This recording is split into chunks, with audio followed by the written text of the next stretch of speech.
Let's get some more analysis now with Professor Maziyar Ghiabi, Director of the Centre for Persian and Iranian Studies at the University of Exeter here in the UK. Thank you very much indeed, Professor Ghiabi, for joining us on this momentous day and really a turning point for Iran and the whole world.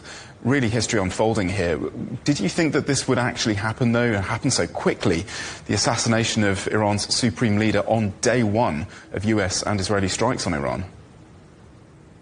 Hi, and good to be with you. I was surprised. I would expect, I did expect some sort of attempt to assassinate Khamenei and other military leaders, but the success of the Israeli-American campaign is surprising, given that it was expected, and it suggests a high level of intelligence penetration within the highest echelon of the Islamic Republic establishment. This isn't just about Iran, is it, though, Professor? Because the country has had a massive impact and still does on the region. It has done since the revolution more than 40 years ago now. How great a geopolitical shift could we be about to witness in the region?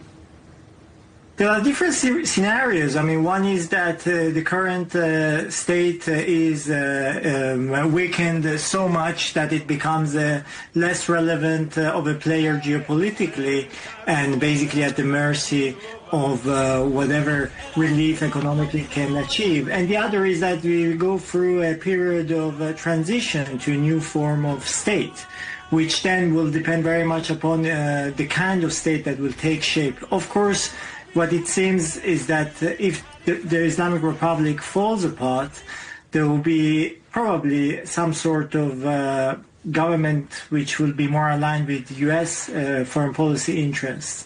But then it could also escalate in a situation of ingovernability, which will see the propping up of different groups, different military movements located regionally within Iran, and that could cause a state of a long, protracted internal war. Well, indeed, let's talk a little bit more about that. To what extent is Iran pulling in different directions with, internal political opposition without any kind of infrastructure, really? Would perhaps a fracturing within the current establishment be more likely, perhaps a source of a pragmatic force taking over, or is the ideologically committed Revolutionary Guard Corps still very robust in terms of protecting the Islamic system that it was set up to do in 1979? There are economic interests and there are ideological interests here at play. The fact is that with basically what amounts to an assassination campaign led by the Americans and the Israelis, the top echelon of the Islamic Republic is being taken out of the game. And that means the second rank coming into government, into position of influence, and for how long that could last, it's unclear. But there are also, as I said, economic interests, and these are entrenched within the industrial military complex of Iran, and that would like to see their interests maintained in any future scenario. I would imagine that the Iranian leadership, whatever leadership emerges in the coming weeks, will not capitulate to American demands, and it will pursue a sort of resilient approach vis-à-vis foreign intervention.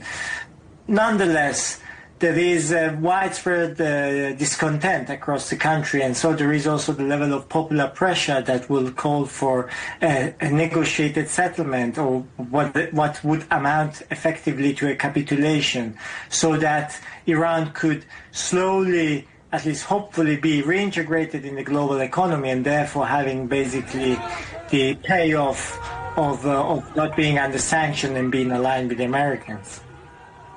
So, if essentially, as you say, the regime in some form, if the government in some form rather survives and does not capitulate, what would have been the point in the Israeli and American strikes? What is the end game here if essentially the government does go on to exist in some form?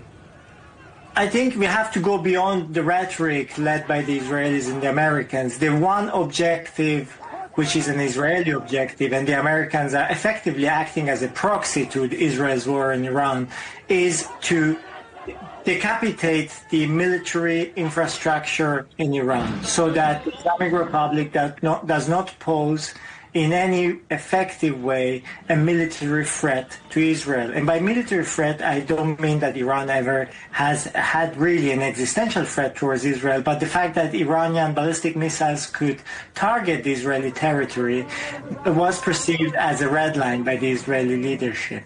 And that's being currently taken out. And the future of Iran, from an Israeli perspective, is of a country that is not governable, that doesn't pose any effective military threat. And the best way to achieve that is to have a weak government in Tehran.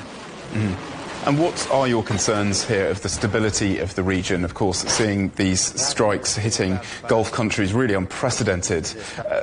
Is there any going back now, or is this conflict likely to really escalate and really engulf the Middle East? I think it will engulf the Middle East, and it has already engulfed the Middle East, as it was promised by the late Supreme Leader. From an American and Israeli perspective, the fact that Gulf countries are being basically brought into the conflict is not really of the highest concern. What is of the highest concern is that they achieve a level of military success that they declare the end of the conflict unilaterally. The Gulf countries are very much at the mercy of American military support. They do not really have any leverage beyond the financial leverage of their oil flows. So they although we are talking about diplomatic pressure on the American government, we know effectively that the American military umbrella, the security umbrella that they provide on the GCC, is vital to this country. And in this instance, it's secondary, because what is primary is Israel's pressure on the United States. Professor, very grateful indeed for your insights today. Thank you so much for joining us. Professor Maziyar Ghiabi, Director of the Centre for Persian and Iranian Studies, Institute of Arab and Islamic Studies at the University of Exeter. Thank you so much.